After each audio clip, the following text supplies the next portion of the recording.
All right, guys. Today we're talking again with one of our most special guests, David Essel. David is a #1 best-selling author, counselor, master life coach, international speaker, and minister who you just want to help people out. Is basically as simple as that.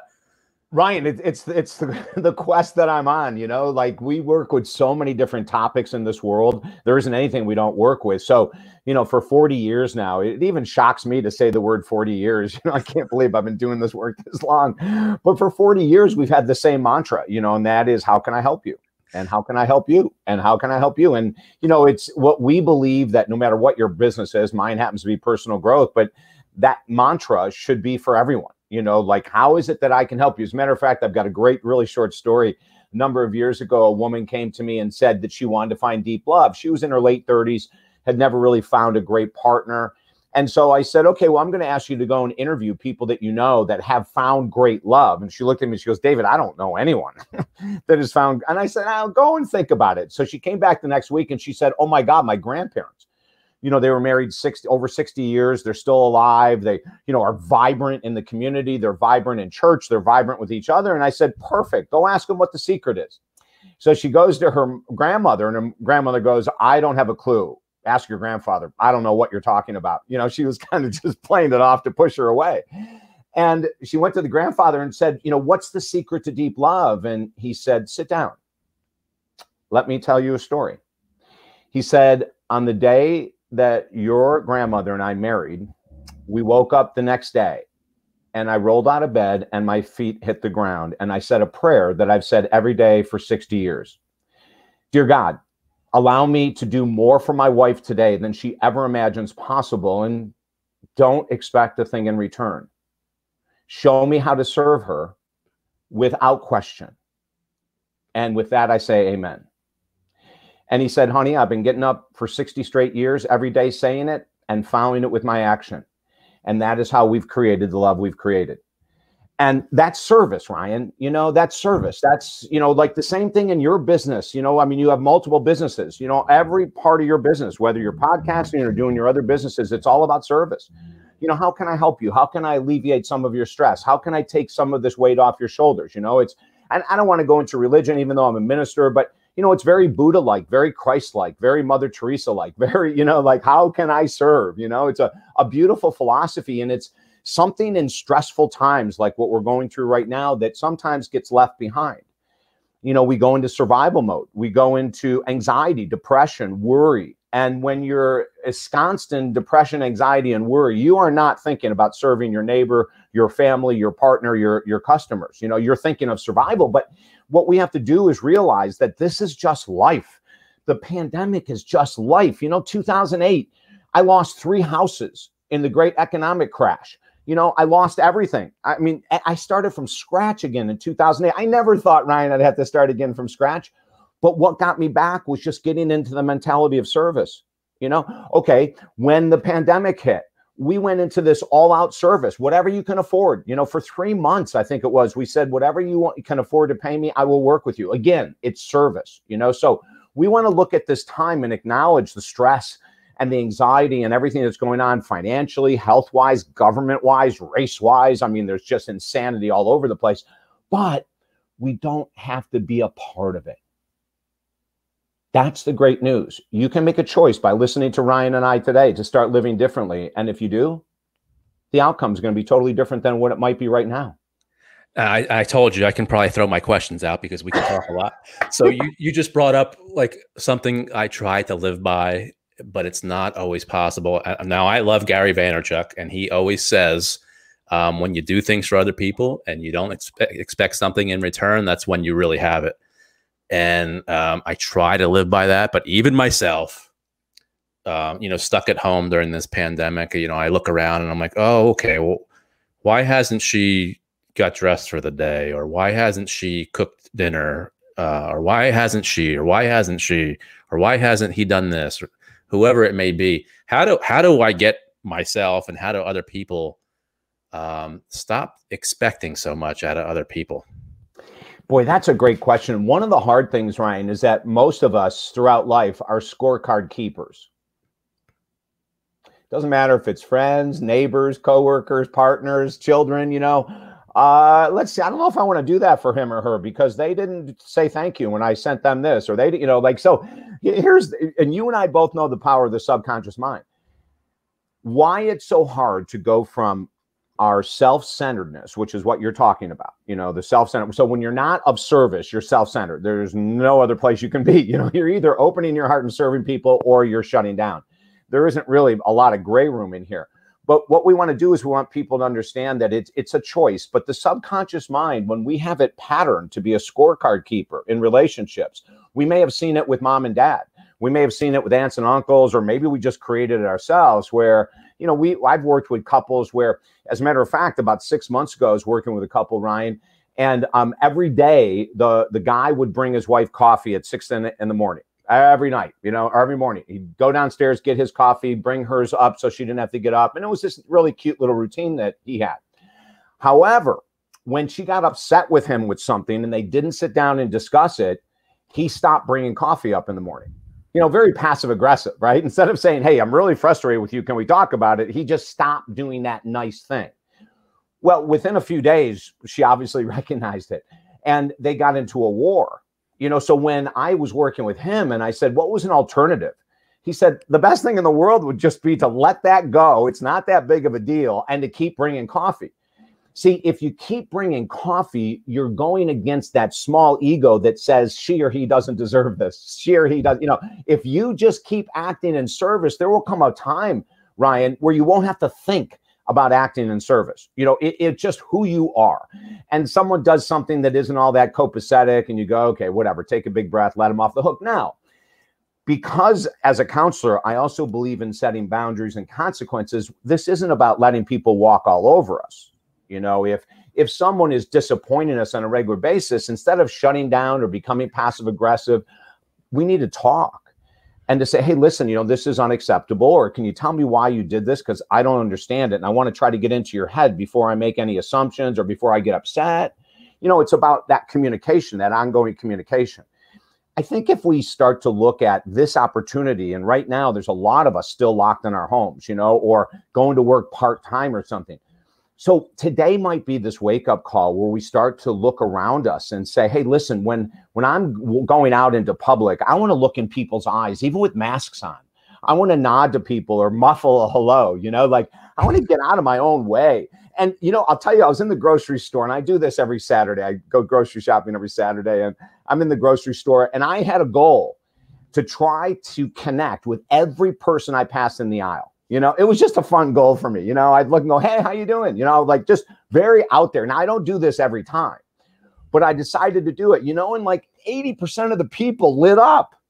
It was great. I felt great. Obviously, they felt great, and so we need to really slow down right now and say, am I living the path that I've always wanted to live? Am I open and honest? Am I spiritual or religious, whatever terminology you like, because if you claim, and most people claim to believe in God, I think like 96% of Americans believe in God.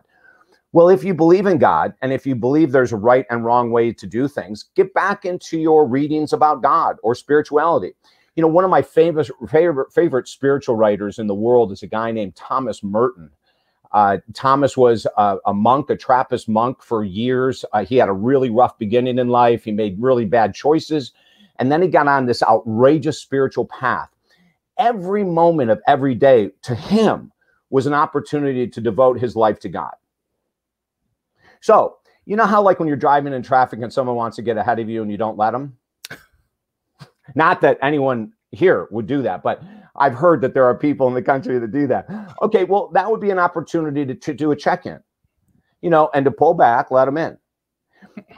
These are opportunities, and right now I'm going to go back to the pandemic thing again. Ryan, right now, I just wrote, I think it's 6 articles on spirituality in the pandemic.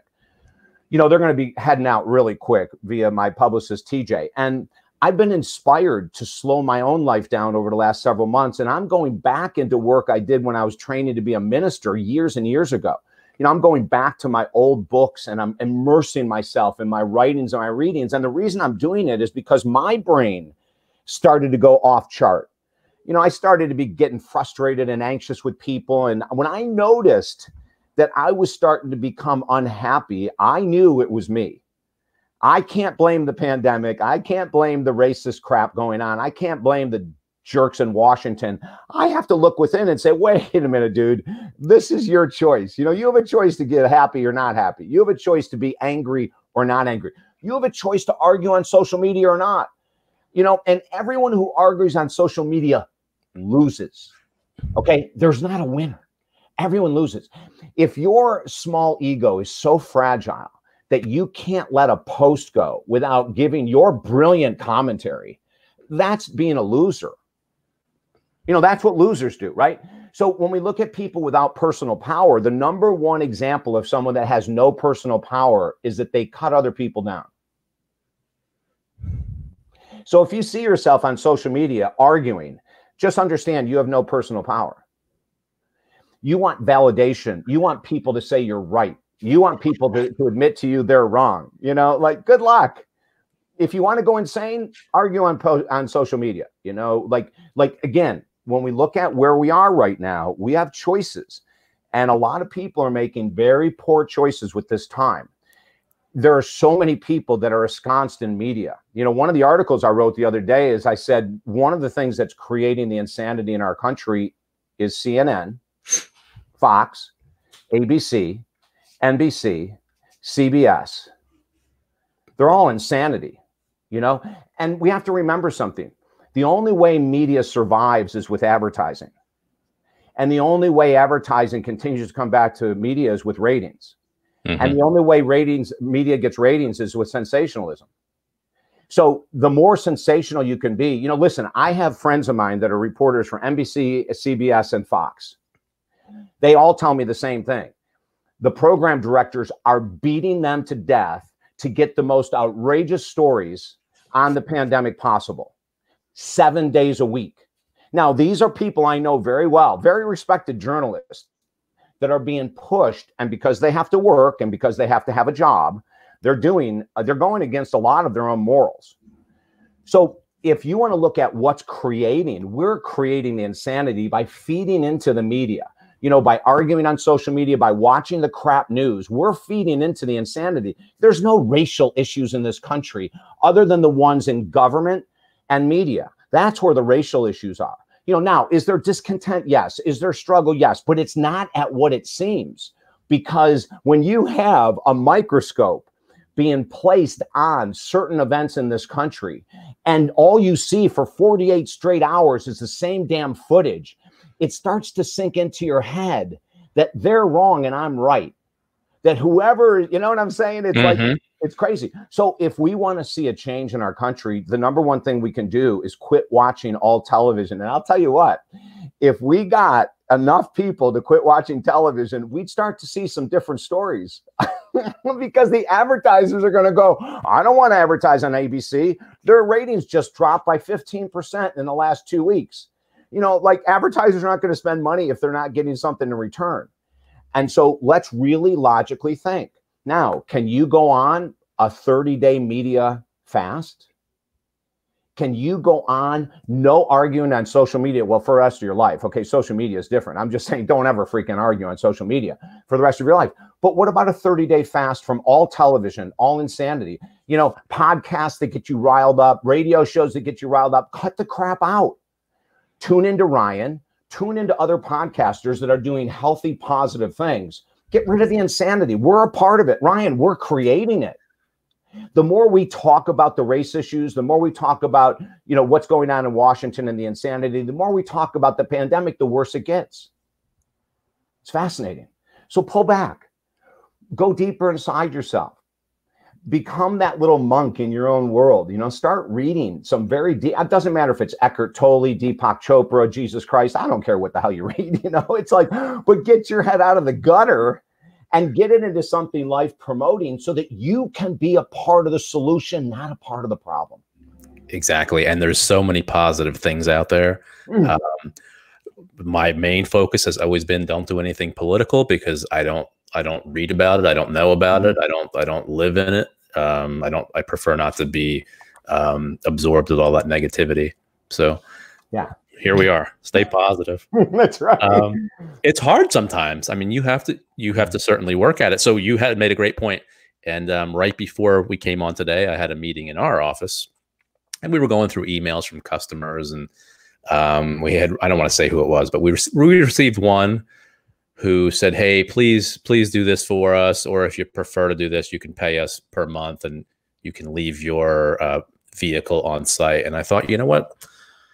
The negative in my head went, well, you know what? You didn't do this for us. You didn't do that for us. And we let this go for you. Let me write an email and start saying that, look what we've done for you. Why can't you do this for us? And halfway through, I thought, no, that's not the way to do it. All right. Let it go. You can't feed negativity with negativity. So stay positive.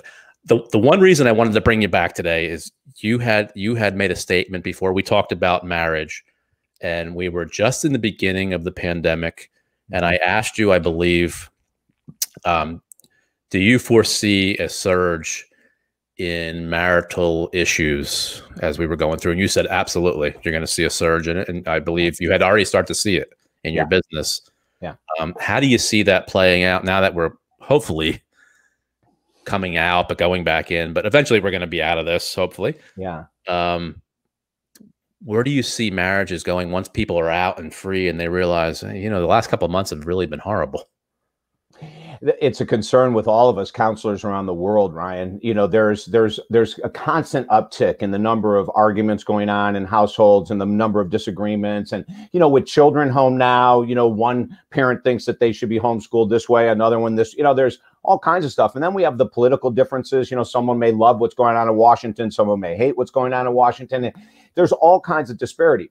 But one of the things that will decrease this divorce rate that we see is going to be increasing. We think it's going to increase is if people do right now what I mentioned a few minutes ago.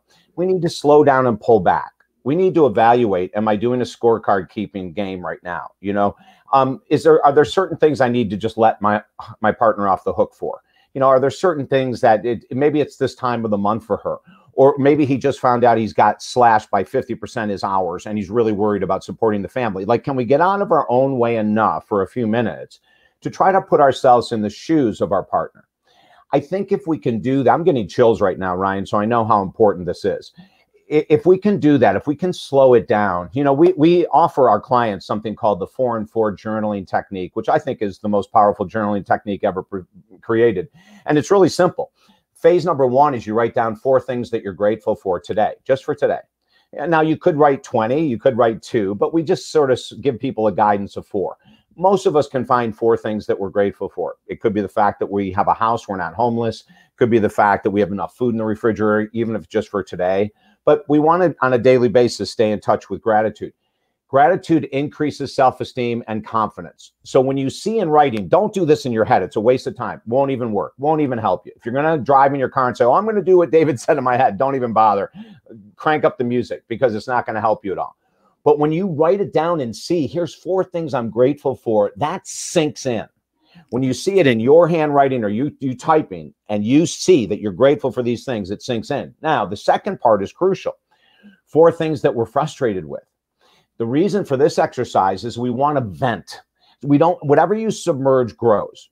So if you're with a partner right now and you feel you're going on that edge of going into negativity, start this exercise. And what I would do, and this is going to push some people's buttons, I would write down 4 things every day you're grateful for your partner for. I don't care if you're in arguments. I don't care what's going on. Just go ahead and do it. When you push yourself that in the point of disliking your partner, that you can find 4 things you're grateful for them, that's pretty powerful. And then when you write about the negatives, write their negatives, right? Like, I'm frustrated with her or him for doing this, this, this, and this. And then next to it, put the question, why do I think they did that? Why do I think they're doing that? In other words, here's where we get the role reversal. We get to stand in their shoes. Are they really stressed about the kids and that's why they're acting out this way? Are they really stressed about the potential of losing their full job? Like, when we do this 4-in-4 journaling technique, Ryan, we can start to slow it down and slow the relationship down.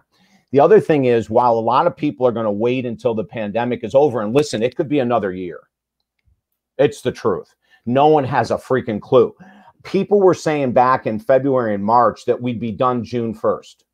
that we'd be totally healed, that everyone would be reopened by June 1st. You know, as a matter of fact, I remember people saying that on Easter, we were going to be back fully wide open. You know, okay, well, Easter's passed, June 1st passed. We're not even close. As a matter of fact, many states are reversing and closing down. So that tells us this isn't going to end anytime soon. This would be the perfect time, if you know you're having a hard time in your relationship, to start getting help. Ministers, priests, rabbis can do it at a fraction of the cost if you don't want to go to a counselor, therapist, or a relationship coach. You know, you can do what you can find someone that'll work with you. Okay. You just have to keep looking and keep looking, but don't wait for the pandemic to end, because we're looking, could be a year, it could be 2 years. And when you look at what could potentially happen in a relationship a year from now, if it's not being tendered to and taken care of, it's going to be gone. Can virtual counseling work? Oh, absolutely. As a matter of fact, 99% of what I'm doing is virtual counseling. Awesome. We only have about 10% of clients in the office. Very, very tiny. It might even be 5%, Ryan. I mean, it's unbelievably tiny. But everyone else is very comfortable. And as a matter of fact, there's a lot of my clients that just want to do phone counseling. You know, they don't even want to be on video. You know, they just feel comfortable sitting in their house or out in their backyard with the phone, earplugs in, and they're going through their work, you know. So, but it's, you know, and here's something else. I've been doing this for a long time. When we first started, all we did was phone counseling. We didn't have video. We didn't have FaceTime. We didn't have Skype. You know, we're talking dinosaur days, baby. And, you know, we didn't have any, but all we did it was with the phone, and no one ever complained. Everyone healed, you know. So when I hear people go, oh, you know, I could never do it unless I'm one-on-one, that's just an excuse. You know, you can be one-on-one via Skype or a phone. So don't let that stuff get in the way. How can you present it to your significant other, whoever that may be, where they might not think that you have an issue, but you want to go to counseling? Yeah. You know, the best thing to do is always start it off with, you know, honey, I love you very much, and I want to make sure that our love stays strong through the pandemic for the years down the road. So I would like to be proactive. We're doing okay right now, but I'd like to be proactive and get help so we can even do better. Would you please join me? So in that way, you're not saying, you know, our marriage sucks, our relationship sucks, you know, you're a big part of it and we need counseling. You know, that's never going to work, especially with guys. Oh my God. Now, the second thing is you have to understand is that your partner may not feel the same, and that's okay. It's better for one person in a relationship to go and get help than no one, because one person, believe it or not, doing the work could inspire their partner to do the work. And so oftentimes in the past 40 years, I've started usually with the wife, and a month or 2 months later, all of a sudden I get a call from the husband saying, all right, you've been working with my wife. I see she's doing some pretty cool different things. Do you have room for me? You know, so even if you just start with one person, that's totally fine. And if your partner comes on board, awesome. But you can do a lot of greatness just by yourself working with a professional. Awesome. So we talk a lot about feelings for males, men, and trying to get those feelings out so you don't bottle them all in, because that's when a lot of bad things can happen. So we're supposed to be strong, you know, controlling and taking care of everything. We have everything covered. Everything's good. Not in this situation. We don't know what's going on. Who knows what's happening? So how do we express those feelings when it doesn't make you look weak? And is it okay to look weak? Yeah, you know, so instead of looking weak, why don't we use the word honest? Is it okay to be honest? So instead of, is it okay to be weak? Is it okay for a man to be honest? That's really the question. Now, some women cannot handle a man being honest because they expect the man to be the savior. And so if the man comes to them and says, oh my God, I don't know what to do during this pandemic, some women may not be able to accept that because they want to be saved and they don't want to be a partner. They just want someone to take care of everything. Now, thank God that's not a huge percentage as it was in the 1900s, you know, going up to 1960, which is really where we started to see the division change of men and women's responsibilities. And then in the 70s with Betty Friedman and all these other feminists coming out of the closet, you know, it allowed women to have multiple lives, multiple roles. But before the 70s, it was very much so that the man was supposed to know everything, do everything, take care of everything, and the woman took care of the house and the kids. But she didn't know how to balance a checkbook. She didn't know how to write a check. I swear to God, I still get some of these older couples in where when the husband dies and the wife has never even looked at a checkbook, but thank God it's changed. So I think the question is, as a man, are you strong enough to be honest? As a man, are you humble enough to be honest?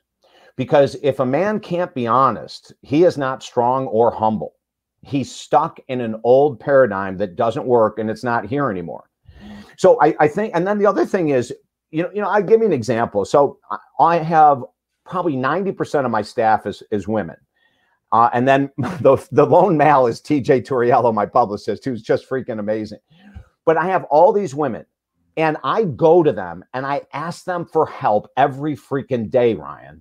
Like, I have gotten so humble over the years. When I first started, I had all women working for me mainly as well.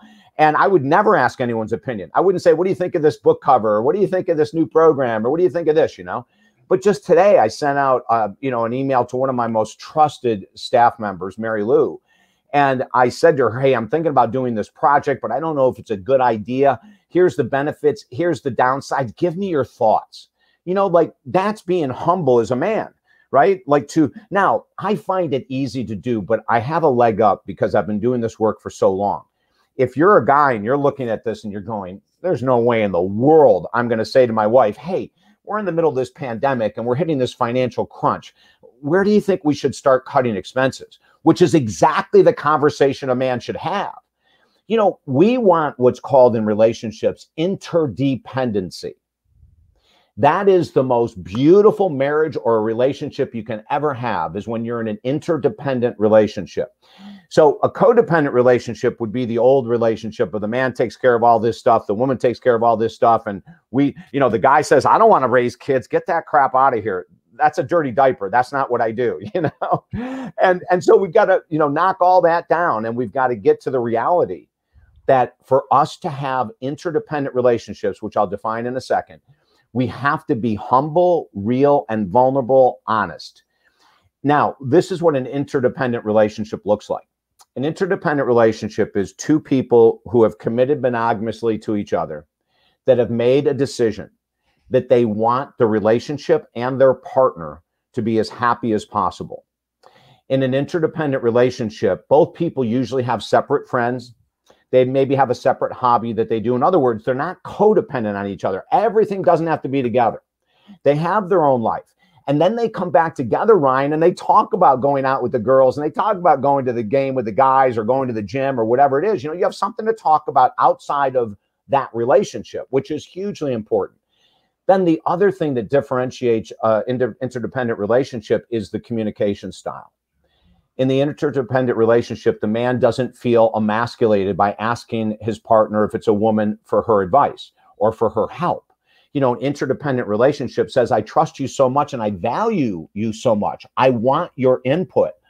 I'm not sure what to do here. And whether we're talking about parenting skills, financial skills, health skills, whatever it might be, an interdependent relationship is that back and forth. Here, let me give you my ideas on this. Awesome. Now let me give you my ideas on this. And we don't take it as a slight. We're not insecure. We realize that our partner may have a different opinion, and maybe they're right, for God's sake. Did you ever think about that? Maybe if you ask them enough for their opinion, they'd blow your mind. I can't admit that. Of course not. But I can tell you, by having the variety of women in my life on all different levels, is that I'm blown away, all the time with their insight, their wisdom, their intuition. They're brilliant. Women are brilliant. But if we're raised in an environment where we think that there's roles to be played and it has to be in a role, then you're going to shut down the brilliance of your woman in a heartbeat. Mm-hmm. It's like, that classic, you're driving around in the car and the guy's lost and the woman goes, I wonder if we should pull over and ask for directions. Now there's a brilliant woman, that's brilliant. And the guy's going, no, I'm going to figure this out because I'm John freaking Wayne. John Wayne wouldn't ask directions. That's because there was no one to ask directions. The best things that happen, even in our office here, happen when I shut up. You're so true, Ryan. Right? Listen. Oh yeah, I love it. David, you're so positive, and I like to also be as positive I can be. What positives have you taken out of this whole pandemic? Well, I'm going to be brutally honest with you. One of the most beautiful things that's happened is I saw that I went back into my workaholic nature, Ryan. You know, it's one of those tendencies of an addiction that I have, and I've had it for 40 years. You know, I have this program in my mind, and a lot of us guys do that. You know, if we're productive, if we're working, and we're not productive if we're not. Well, for a number of years, I was able to corral it, and then I'm going to say probably about 4 or 5 years ago, I went off chain again. The pandemic has been a beautiful thing for me because it showed me the workaholic attitude I had fallen back into. So what that meant for me was cutting way back on my hours. It meant really taking care and reading a lot more. I mentioned earlier, you know, I've gone in the last couple of months way back into my ministerial work, my spiritual work. I mean, it takes up a lot of my day now. And so one of the most beautiful things that's come out, and it can for anyone, is that it shows us our weaknesses. You know, that's what the pandemic is offering. It shows us our weaknesses, and then it's up to us if we want to work on those weaknesses or not. You know, if you're really insecure about money, this pandemic is going to drive you to drink, overeat, do crazy stuff, you know? And so maybe what you need to do if you're really anxious about money, and it's not saying you shouldn't have anxiety about money during the pandemic, but you've got to be able to corral that so it doesn't turn you into a procrastinator that's not doing the work necessary to make money. And we want to look at this and slow it all down. You know, look, what is it showing you? I would do the exercise in writing. You know, what's coming up? Am I seeing that I'm insecure? Am I seeing that I'm extremely irritable? Am I seeing that I'm filled with anxiety? Am I back to insomnia? You know, what's going on? Now, one of the things that exposed my workaholism is that in February, before it really hit the US, the pandemic destroyed our base in Europe. Now, we have a huge base of European clients. And when Italy and London and all those countries got destroyed in February, we saw this huge, half of my business was gone in February. So then when March hit, I started to see the anxiety that was coming up inside because I wasn't working 12 hours a day. And that was a beautiful sign because then I could do something about it. You know, when I saw my anxiety start to rise and I looked at it and said, okay, I understand there's a pandemic, but why am I so freaking anxious? It's because I had no work. Half of my work was gone, right? So now I'm sitting here twiddling my thumbs going, oh my God. And I let my brain take over. And those 2 weeks of high anxiety, though, ended up answering or opening up a great door for me and allowing me to see that workaholism had crept back in for the last 4 years. And now I had something to do about it. Now I could settle myself down.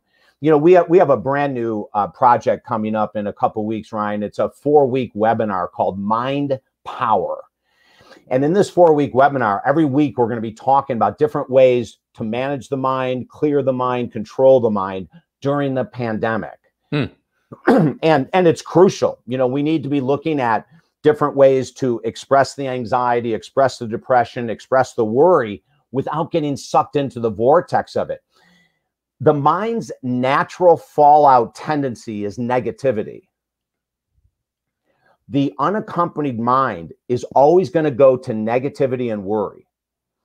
Right now, when I say unaccompanied, I mean that's the person that's not in control. They don't have daily routines set up. They don't have things for their mental health. You know, in the 4-week course, we're going to talk about the difference between contemplation and how that affects your mind, meditation, how that affects your mind, how to reverse thought processes of anxiety, depression, worry, you know, all those kind of things. We're going to be spending 4 straight weeks, 1 hour every week, Ryan, going over it. And, you know, again, I'm going to say this as a positive. When I went through that withdrawal in February and I saw that my addiction to workaholism had crept back in, I had to make a conscious effort and a conscious plan to deal with that. Or, you know, when people don't deal with those anxieties and that withdrawal, we will go to overeating, overdrinking, anger, irritability, lack of patience. All that kind of stuff is normal. So during the pandemic, look, what is it exposing? What are you overly worried about, overly concerned about? And overly is the word. I can sit here, Ryan, and say to you that, I'm a little concerned with the economy, that our clients aren't going to recover as much and they're not going to be able to come full back into. I can say I'm a little worried about that. But in February, I was a nutcase. In February, for those couple of weeks, I just let my mind take over. And then in March, I realized, wait a minute, I am the master. My mind is not the master.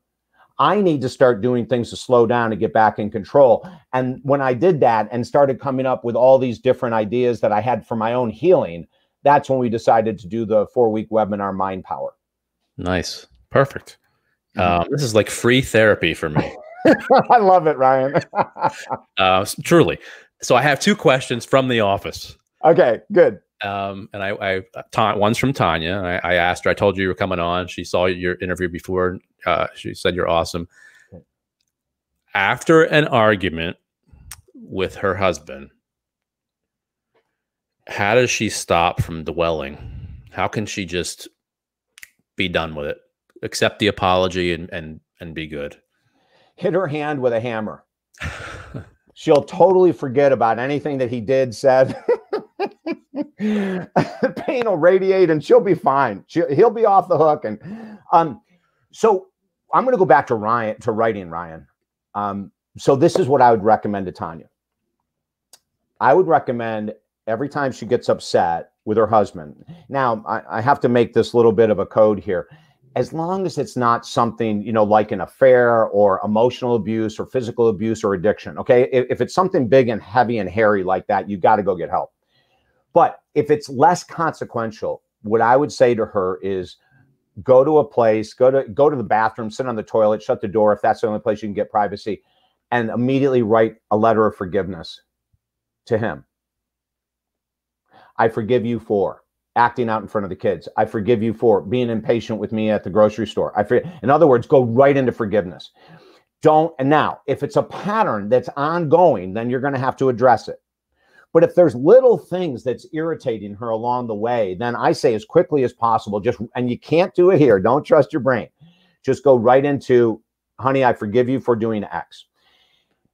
If we do that on a regular basis, there will come a point where we don't even have to write anymore, Ryan. We'll just take a big breath and let it go. Remember that scorecard love. It's funny. In 2004, our first big book came out with a company called Hay House Publishing. And it was called Slow Down, the fastest way to get everything you want. And we write about that in here, in the book. We write about going into forgiveness immediately. Because unless it's something that is a pattern that's constantly happening, especially during things like the pandemic, there's going to be irritability that people don't even know why they're irritable. They haven't tapped into the fact that they've got huge anxiety about money, health, business, whatever. And they're just knee-jerk reaction. They're just like, oh, I don't want to hear that right now. They're being coarse and they're being short and all that kind of stuff.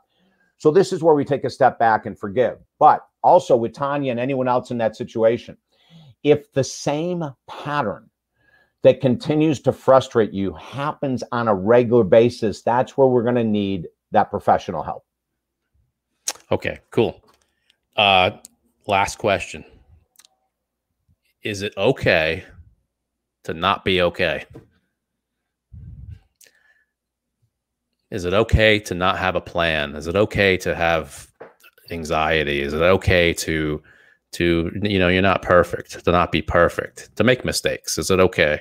Yeah. If we're not okay with our humanness, we're screwed. We're absolutely screwed. If you think about people, I'm going to go because, so much of my work in the world of ministry, there's a lot of ministers, priests that have made a devotion to God and a devotion to service that error all the time, that make mistakes all the time. Sin means to error. I don't like the word sin because people have taken the word sin and made it into some nasty goblin that it isn't. All it means is to make a mistake. To sin just means to make a mistake. So let's just understand that part of the human process is making mistakes. Nelson Mandela, a great story that I love to share as often as possible.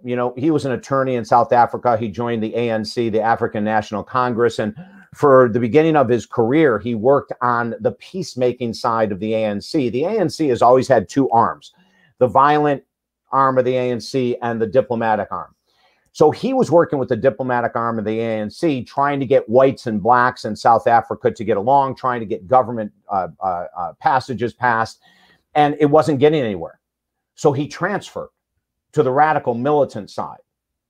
He got caught with several comrades blowing up white businesses.